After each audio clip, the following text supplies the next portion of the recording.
Hello వినిపిస్తుంది sir. Okay Nagendra గారు, ఒక్క విషయం, తెలుగుదేశం పార్టీ నుంచి ఈసారి ఇప్పుడు వరకు ఉన్న ఇన్ఫర్మేషను 20 నుంచి 25 సీట్లు మీకు కేటాయించే అవకాశం ఉన్నది, 4-5 పార్లమెంటు కేటాయించే అవకాశం ఉంది అని చెప్పి టీడీపీ జాతీయ అధికార ప్రతినిధి గారు తన అభిప్రాయాన్ని వ్యక్తం చేయడం జరిగింది.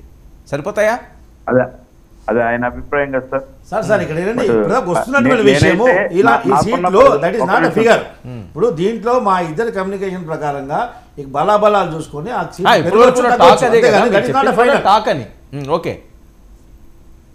నేను ఇక్కడ ఎవరి అభిప్రాయాన్ని నేనేం వ్యతిరేకించలేదు, స్వాగతించేది లేదు. ఎందుకంటే మా నాయకులు అంటే ఏదైతే ఈ రాక్షసుడిని దించాలనుకుని ఒక స్వచ్ఛమైన మనసుతో ఇద్దరు గెలిచినారో వాళ్ళు నిర్ణయిస్తారు. మేమెవరండి చెప్పడానికి? ఇప్పుడు నేను చెప్పాను, నాకు ఆల్రెడీ 6 ఎంపీ సీట్లు 50 సీట్లని పక్కానే నాకు సమాచారం ఉంది. అది నేను చెప్పలేదు కదా, నేను చెప్పుకోను కదా. ఎందుకంటే అటువంటివే మనం ఒక ఇద్దరు ఉమ్మడి ప్రణాళికతో పోయినప్పుడు ఇటువంటి సొంత అభిప్రాయాలను కొంచెం పక్కన పెడితేనే అందరికీ బాగుంటుంది అనేది నా నిర్ణయం. నేనేం తప్పుగా చెప్పడం లేదు. రెండోది, నారాయణ స్వామి సార్ భయపడుతున్నారు అని. ఈ భయపడితే ఇప్పుడు ఏదో పల్లెల్లో లేదంటే పిల్లల్లోనో మంత్రిస్తారు మంత్రగాడు. ఇప్పుడు ఈయన మంత్రగాడా మేము భయపడితే మంత్రించడానికి? కొంచెం నేనేం చెప్తున్నానంటే, ఫస్ట్ ఆఫ్ ఆల్ ఆయన గుండెల్లో పెట్టుకుంటాడంట. సొంత తల్లిని సొంత చెల్లిని గుండెల్లో పెట్టుకోలేనుడు ప్రజల్ని గుండెల్లో పెట్టుకుంటారండి. ఆ పక్క ఏకదాటిగా మీరు ఏం చేశారు, ఏం బీకుతున్నారు, మీకు సిగ్గు లేదా? సొంత చెల్లెల్ని నన్ను ఈ విధంగా తిట్టిస్తున్నారు, మీరు ఒక మనుషులా అని తిడుతుంది. ఆయనకి ఆన్సర్ ఇవ్వమని ఆయన మళ్ళా ప్రతిపక్షాలను మాట్లాడతాడు నారాయణ స్వామి గారిని. మేము గుండెల్లో ఆయన గుడి కట్టినారు అని. అర్జునుడేనా మీరు చెప్పే? ఆయన అన్నాడు కదా నేను అర్జునుడని. ఈ అర్జునుడేనా? ఈ అర్జునుడు నాకు తెలిసి అర్జునుడు అని మొత్తుకుంటున్నాడు ఆయన. ఈ అర్జునుడు కోడికత్తి డ్రామా ఆడలేదే, అర్జునుడు గొడ్డలి పోటును గుండెపోటుగా మార్చలేదే. మరి అర్జునుడికి ఈయనకు ఒకటే భార్య అంటాడు కదా, అందరినీ ఎగతాలు చేస్తాడు భార్యలను. అర్జునుడికి 4 భార్యలు, ఉలిపి, చిత్రాంగద, సుభద్ర, ద్రౌపది. ఆయనకు తెలుసో తెలీదు, ఆయన తెలుసుకోమనండి. మరి వీళ్ళని కూడా కార్లు టైర్లు అని మాట్లాడతాడా? సరే అర్జునుడు అంటే బృహన్నల వేషం ఎప్పుడు అంటే ఇప్పుడు ఈ ఎలక్షన్ అయిపోతేనే ఇంకా 7వ సాట విరాట్ రాజు పులులు 7వ సాట దానుకోవాలన్నా బృహన్నల వేషంలో? ఏం మాట్లాడుతున్నారు సార్? ప్రజలు వెయిట్ చేస్తున్నారు. సిద్ధం అంట. దేనికి సిద్ధం? నువ్వు ఒక బొట్టు పెట్టుకొని వచ్చి వీళ్ళంతా భయపడుతున్నారని ఎక్కిల నవ్వులు స్టూడియోలో నవ్వితే సరిపోద్ది నారాయణ స్వామి గారు? దేనికి సిద్ధం? ప్రజలు సిద్ధంగా ఉన్నారు. ప్రతి నెల జనవరి 1వ తారీఖు మాకు జాబ్ క్యాలెండర్ ఇస్తానన్న ముఖ్యమంత్రి ఎక్కడ అని చెప్పి నిరుద్యోగులు రెడీగా నువ్వు వీధిలోకి రా జగన్మోహన్ రెడ్డి అని సిద్ధంగా ఉన్నారు. ఒక ఎస్సీలు సిద్ధంగా ఉన్నారు. నా ఎస్సీలను ఎంత కిరాతకంగా చంపి డోర్ డెలివరీ చేస్తారంటే ప్రతి ఎస్సీ సోదరుడు సిద్ధంగా ఉన్నాడు. రా జగన్మోహన్ రెడ్డి పరదాలు దాటి ఎలా వస్తావో అని చెప్పి. ఒక బీసీ సోదరులు సిద్ధంగా ఉన్నారు. పోలవరం పూర్తి 21, 22, 23 1వ కిష్ణుడు, 2వ కిష్ణుడు, 3వ కిష్ణుడు అని 25కు వాయిదా వేసినావు. సిగ్గులేదు. అవన్నీ రేపు ప్రచారాల్లో మీరు పంపించండి. ఇప్పుడు జరుగుతున్న అంశాలు ఏంటంటే, ఎప్పటి నుంచి కార్యక్రమాలు మొదలవుతాయి? ఢిల్లీ ప్రయాణం కూడా పవన్ కళ్యాణ్ గారి. అదే మాట్లాడతాం. మేమేం కావాలి? మీరు ఆపాయని వాపు మాట్లాడేటప్పుడు నేను మాట్లాడలే కదా. స్క్రీన్ అంతా జగన్మోహన్ రెడ్డి ఏదో భయం లేదు, నిన్ను చూస్తే భయం కదా చూపించి నువ్వు మంత్రగాడు మాదిరి రోజులు తిరగాలి ఎలక్షన్ లో. ఏం తెలుసు చెప్పు? దేనికి మీ అర్జునుడు దేనికి సిద్ధం చెప్పు? ఎక్కడ చెప్పు? నువ్వెందుకు మాట్లాడుతున్నావు? ఎక్కడ చెప్పు? ఇప్పటికి షర్మిలమ్మ మీద పులివెందల్లో చేసే దమ్ముందా? జమ్మల మడుగు కమలాపురం ఎత్తుక్కుంటున్నాడు. షర్మిలమ్మ పులివెందల్లో పోటీ చేస్తే ఆమె మీద గెలిచలేమని రిపోర్టుతో జమ్మలముడుగా కమలపురం అని ఎత్తుక్కుంటున్నాడు. ముందు దాని కథ చూడు. ఎగిలి నవ్వుడు, పిల్ల కాపులు, తలకాయ బుద్ధి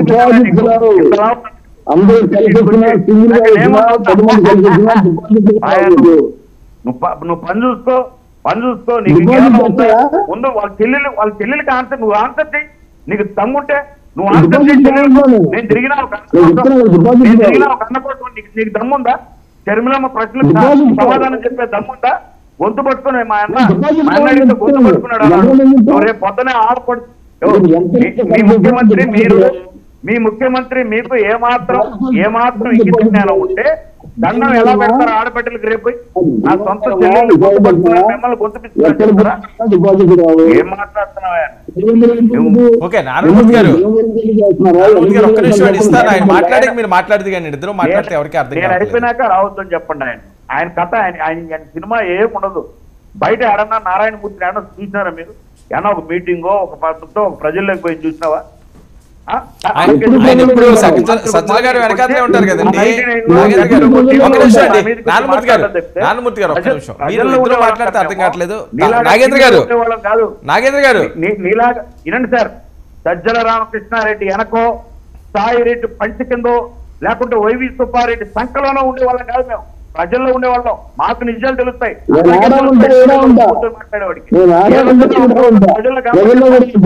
ఊరికే వచ్చి కూర్చొని మాట్లాడితే ఏం తెలుస్తుంది సార్? మమ్మల్ని అడగండి, చెప్తాం. ప్రజల్లో ఇక్కడ ఎక్కడికి వస్తామని వాళ్ళు తెలియలేదు.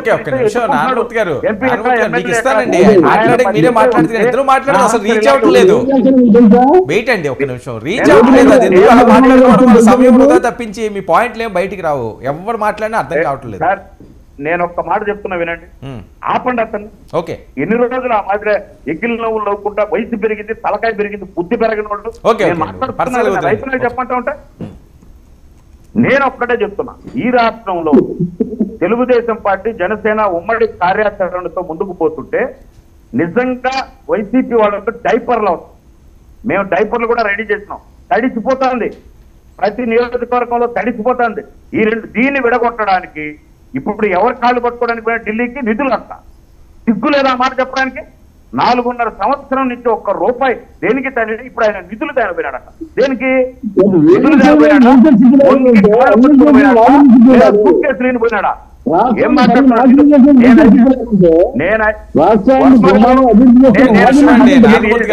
నారాయణమూర్తి గారు ఆయన మాట్లాడే మీరు రాసుకుంటే మీరు చెప్పొచ్చు కదా.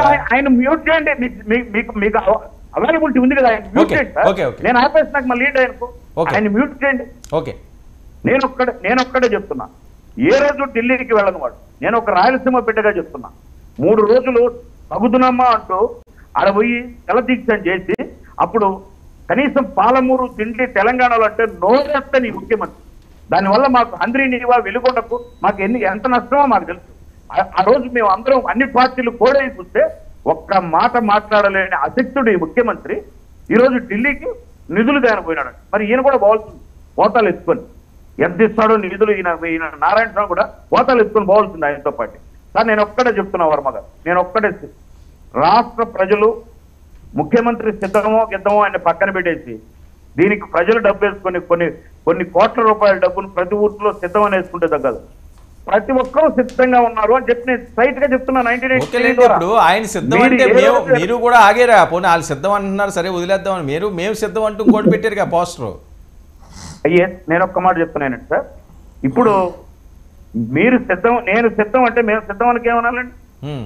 అంటే మేము అంటే ఇక్కడ ఒక నిర్వచనం చెప్తున్నారు. నాగేంద్ర గారు మీరే మాట్లాడేది కానీ ఒక్క నిమిషం, ఇక్కడ ఒక నిర్వచనం వాళ్ళు చెప్తున్నారు. సిద్ధం అని జగన్మోహన్ రెడ్డి గారు అనడానికి కారణం ఏంటంటే మేము సింగిల్గా వస్తాం 175 నియోజకవర్గాల్లో, దమ్ముంటే మీరు రండి అని చెప్పి సిద్ధం అన్నారట. మేము సిద్ధం అని మీరంటే మీరు కలిసి వస్తున్నారనా దాని అర్థం? నేను ఒక్క మాట చెప్తాను, వాళ్ళు సిద్ధం అని. కలిసి రావడం లేదు, అది అసలు కాదు. ఎవరితో ఎవరైనా రాజకీయ పార్టీలు కలిసి రావడం ప్రక్రియ. అది సింహము సింగిల్ గా వస్తుందంటే జగన్మోహన్ రెడ్డి ఎవరు బిడ్డండి? రాజశేఖర రెడ్డి గారి బిడ్డ. అంటే ఆయన సింహం కదా. టిఆర్ఎస్, టీడీపీ, సిపిఐ, సిపిఎం 4 పార్టీలతో పోటీ చేస్తున్న ఆయన సింహం కాదు. జగన్మోహన్ రెడ్డి ఒక్కటే సింహం, ఆయన సింహం కాదు. ఏం మాట్లాడుతున్నారు సార్ బక్వాస్ మాటలు ఇవన్నీ విని విని విని మీకెందుకండి? మీరు సింహము, మీరైతే ఎంతమంది కలిసేందుకు? అదే నేను అడుగుతున్నా, ఎందుకు మీ ప్యాంట్లు తడిసిపోతున్నాయి? మీరు సిద్ధం అన్నప్పుడు సిద్ధమనే ఉండండి. మీరు సింగిల్ గా వస్తారా? ఎందుకు అట్లా అరక తింటున్నారు రోడ్లలో పడి? సింగిల్ గా రాండి అని మీరు అరక తినడమే కదా అది. దానికి మీకంటే బిక్సిగాడు మేలు కదా. మీరు సింగిల్ గా వచ్చేది, డబుల్ గా వచ్చేది, ట్రిపుల్ గా వచ్చేది. మీరు మంచి చేస్తుంటే, మీ రాష్ట్రానికి అభివృద్ధి చేస్తుంటే, మీరు మహిళలకు న్యాయం చేస్తుంటే, ఎస్సీ, ఎస్టీ, బీసీ, మైనార్టీ మొత్తం అందరికీ మీరు న్యాయం చేస్తుంటే మీకెందుకండి భయం? మీరు సింగిల్ గా రాండి. ఓకే. ఎట్లా వస్తాయా మీరు ఓకే. న్యాయం ఒక్క నిమిషం. ఇస్తానండి నారాయణమూర్తి గారు. Let me finish 10 seconds. ఈ రోజు ఒక్క విషయం చెప్తున్నాను. రావణాసురుడు లాంటి రాక్షసుడిని చంపడానికి రాముడికి ఒక బాణం కాదు. మరి ఎందుకంటే అందరినీ కలుపుకున్నాడు? సుగ్రీవుడు, అంగదుడు, అంటే ఒక ఉడత కూడా సహాయం చేసింది. అంటే అర్థం ఏంటంటే ఒక రాక్షసుని చంపడానికి అందరికి భాగం పంచుతున్నారన్నమాట. ఓకే. అంటే ఆ రాక్షస సంహారంలో మీరు కూడా ఉండండి. Okay okay right. మంతపాటిగా ఓకే ఓకే మంతపాటిగా బాలకోటి గారు కూడా జాయిన్ అయ్యారు. బాలకోటి గారు నమస్తే. ఇస్తాను నారాయణమూర్తి గారు బాలకోటి